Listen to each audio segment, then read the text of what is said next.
இடைத்தேர்தலில் வென்ற பிறகு தந்திரமாக மின்கட்டணத்தை திமுக அரசு உயர்த்தியிருப்பதாக நாம் தமிழர் கட்சியின் தலைமை ஒருங்கிணைப்பாளர் சீமான் விமர்சித்துள்ளார்.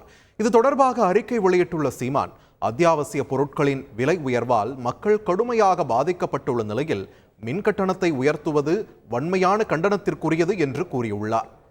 ஆட்சிக்கு வந்த 3 ஆண்டுகளில் 3வது முறையாக மின்கட்டணத்தை உயர்த்தி மக்களின் தலையில் தாங்க முடியாத சுமையை திமுக அரசு ஏற்றியுள்ளதாகவும், கிராமப்புற குடிசை வீடுகளுக்கும் வேளாண்மைக்கும் விதை பொன்னைக்கும் மின்கட்டணத்தை அதிகரிக்க வேண்டிய அவசியம் ஏன் என்றும், இதுதான் திராவிட மாடலா என்றும் சீமான் கேள்வி எழுப்பியுள்ளார்.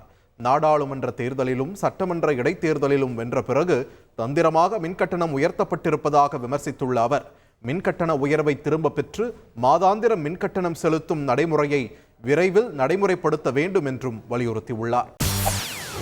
செய்திகளை உடனுக்குடன் தெரிந்து கொள்ள உடனே சப்ஸ்கிரைப் பண்ணுங்க.